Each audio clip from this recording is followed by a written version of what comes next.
Welcome back to my channel, everyone. Don't forget to like, comment, and subscribe.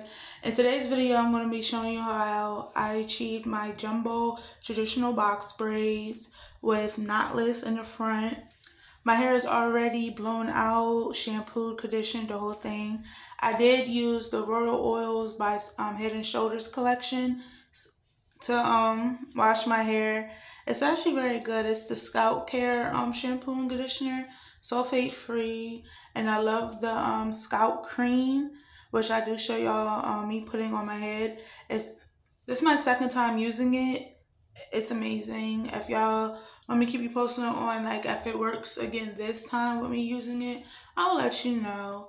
Right here I am using the Lock and Twist braid gel by Taishi, if I'm saying their name right. It's the extreme hold. It was my first time using that instead of jam to slick my hair into the rubber band, and I actually really did like it. So y'all should try it out because to me it's better than jam for real, and it didn't leave like a white cast in my hair or anything, so that was good. But I did have my mom help part my hair because I couldn't see it. Like I can't see the back. I'm not really good at parting, but altogether I do have 13 braids, so that's good because I did not want to lie. I didn't feel like it, just being honest. But after I did all that, I did go through with the scalp cream, and I put that all through directly on the scalp because that's exactly what it says, and it helps a lot. It's with coconut oil in there. And the first time I ever used it, I didn't have breakouts for a minute. Like my scalp was not itchy, was not with all that stuff on it, because I really do hate when that happens. So if you go through like a situation like that, definitely try this out before you go see, I think you see a dermatologist or something for it. I don't want to do none of that. This helped the first time, so I'm hoping it helps this time. But yes, after that I did go in with the Jamaican black castor oil by Roseberry Mint. It's a hair growth oil, and I actually really like it because it's very, very light. It's not really thick. So I put that all over my head and on my scalp at the same time, right before I did my braids. When I tell you come over, yeah, you wanna spend more time, I know, you wanna spend more time, can you keep a secret for a long, long time? After a much needed smoke break, it was time to get to the braids. I used the brand Moto or Model, I don't know how to pronounce it, and it's in 63 inches, I believe, but it was still too short for me. I did the whole back and didn't show y'all, but I was really loving it. I had to add in here to really like get what I needed to get, the length that I really wanted. So I decided to show y'all how I did the one side, and I just didn't show y'all how I did the other side. But when it comes to doing knotless, because that's what I do with the two in the front on this section, I'm not really good at knotless like that. So y'all not going to really learn nothing in this video when it comes to it. But I'm trying to advance in it, so once I do, I can show y'all how I do it. But for right now, I was separating the hair. I used jam to go around my row hair before I braid it, and I also put jam on my fake hair, like on a part that's getting, I don't know, it's like the start off point or whatever. I always put jam right there, and I put jam on my real hair. And then I just, braid, and I use jam as I continue going down if needed, especially because my hair is very, very thick. So it needs all the help it can get while being braided, to be honest. If you got 4C, you probably know where I'm coming from here.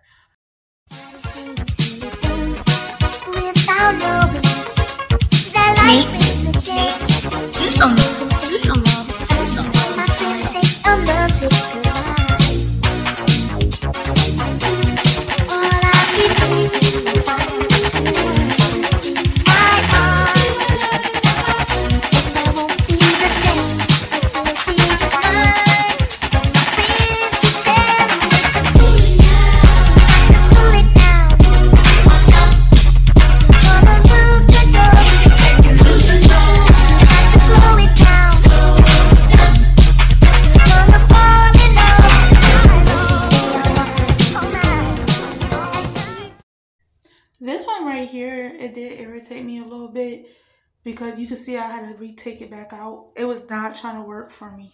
And that was like with a couple of them in the front too. It was actually doing that. I just didn't show y'all.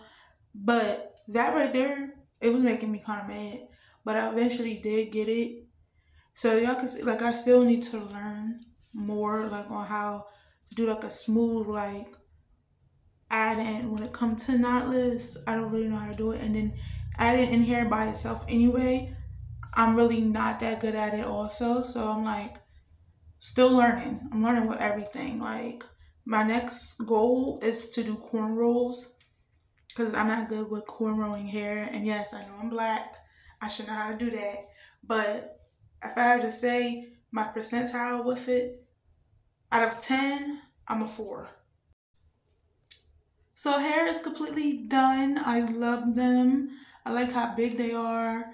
And you know, you gotta play with your hair a little bit. You gotta see if you really, you know, if it's working with your face. So I really like the side, like with the one over on the side. But for my ends, I decided to use pencils to do little curls since I ain't have rods. Now, doing this at first, it was not working. Like, I was putting them in the middle, as you can see, and then try to fit the rubber band over the pencil. It just was not working at all.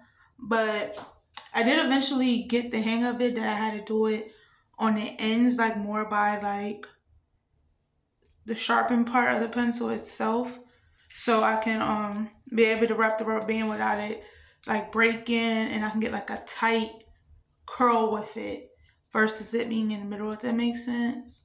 But all in all, it came out really, really cute. I seen a girl do this before, but she did it with her wigs or whatever, put little curls in her wigs. So I'm like, why not use it for my ends? And I really did love them. They came out really, really good. You feel like, you feel like, you feel like, you feel like rain in the morning, giving me mixed emotions. And it's too much sometimes, mix the potion. Mix it up, girl, put it in motion. Are you burning or dying? There's no compromising.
I'm a big board, I done shook that. Seen a lot of niggas lose their life. I thank God I can look back.